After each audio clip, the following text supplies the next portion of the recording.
નમસ્કાર, હું પન્નાબહેન સાકરભાઈ પટેલ, મદદની શિક્ષક SRP વાવ પ્રાથમિક શાળા, તાલુકો કામરેજ, જિલ્લો સુરત.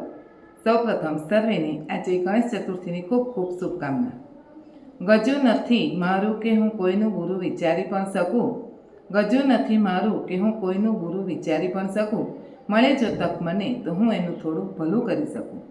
આવા ભાવ સાથે મને મળેલા પવિત્ર પ્રાથમિક શિક્ષકના વ્યવસાયને ધ્યાને રાખીને હું 33 વર્ષથી કાર્યરત છું. ત્યારે મારી કાર્યદક્ષતાને ધ્યાને લઈ રાજ્ય સરકાર દ્વારા 5મી સપ્ટેમ્બર શિક્ષક દિનના શુભ દિને મહામહિમ એવા રાજ્યપાલ આચાર્ય દેવવ્રતજી, માન્ય મુખ્યમંત્રી શ્રી ભૂપેન્દ્રભાઈ પટેલ, કેબિનેટ શિક્ષણ મંત્રી શ્રી ડૉક્ટર કુબેરભાઈ ડિંડોર સાહેબ, રાજ્યકક્ષાના શિક્ષણ મંત્રી શ્રી પ્રફુલભાઈ પાનસેરિયા સાહેબના વરદ હસ્તે મને રાજ્ય શ્રેષ્ઠ શિક્ષક પારિતોષિક એનાયત થયો છે. ત્યારે આ તકે હું અનહદ આનંદની લાગણી અનુભવું છું.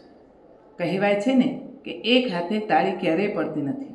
આ એવોર્ડ માટે મારી મહેનત એકલી જ નહીં, પરંતુ એની સાથે સાથે અધિકારીગણ, મારી શાળાના બાળકો, આચાર્યશ્રી, શાળા પરિવાર, મારો ઘરનો પરિવાર, મારી આગળની શાળાના આચાર્યશ્રી, શાળા પરિવાર, ત્યાંના બાળકો તેમજ મિત્ર મંડળ, સગા સંબંધી, બીઆરસીસી, શ્રેયાશ્રીસી, સર્વેનો સહયોગનો સરવાળો એટલે આ એવોર્ડ.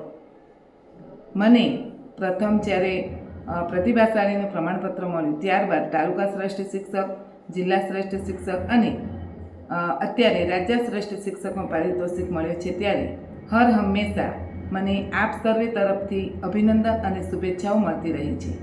એના પ્રતાપે મેં એક સાહિત્યમાં ડગલું ભર્યા પછી મેં મારો એક પ્રથમ બાળગીત કાવ્ય સંગ્રહ થમગનાટ પ્રકાશિત કર્યો. ત્યારે પણ આપ સૌ વતી મને ખૂબ ખૂબ અભિનંદન અને શુભેચ્છા મળતી રહી છે. ત્યારે મારા કામને એક અનેરો વેગ મળતો રહ્યો છે. ત્યારે આ તકે આપનો જેટલો આભાર માનું એટલો ઓછો છે. રાજ્ય સરકારનો તો ખૂબ જ આભાર માનું છું, કારણ કે મને આવા મોટા પુરસ્કારથી સન્માનિત કરી મારા કાર્યને ધ્યાને લઈ મને એક આગળ કાર્ય કરવા માટેની તક પૂરી પાડી છે. કહેવાય છે ને કે કોઈ જો અભિનંદન આપે, શુભેચ્છા આપે, ત્યારે આપણી કામ કરવાની શક્તિ ડબલ થઈ જતી હોય છે. હું એવોર્ડ નહીં, પરંતુ એક ચેલેન્જ માનું છું. કારણ કે એવોર્ડ લેવો એક ચેલેન્જ છે. હવે પછી મારે એના કરતાં પણ વિશેષ કામ કરવું જોઈએ, તો એ એવોર્ડને હું લાયક ગણાઈ શકું. આગળ મેં જ્યારે તાલુકા શ્રેષ્ઠ શિક્ષક અને જિલ્લા શ્રેષ્ઠ શિક્ષકનો પારિતોષિક મેળવ્યો હતો, ત્યારે જ મેં મનમાં સંકલ્પ કર્યો હતો કે હવે પછી એના કરતાં પણ હું વિશેષ કામગીરી કરીશ, અને તે પરિપૂર્ણ થઈ છે. દિન પ્રતિદિન હું મારા કાર્યમાં કંઈક નવીનતા અપગ્રેડ કરી ઉમેરતી રહી છું, અને તેના કારણે બાળકોને અભ્યાસમાં ખૂબ જ રુચિ જાગે છે. તો આ તકે ફરીથી સર્વેનો દિલથી ખૂબ ખૂબ આભાર માનું છું. હવે પછી હું જે કાર્ય કરીશ એમાં પણ આપનો આ રીતે સહકાર મળી રહેશે એવી મને ખૂબ અંતરથી આશા છે, અને પ્રભુ પર પૂરી શ્રદ્ધા પણ છે.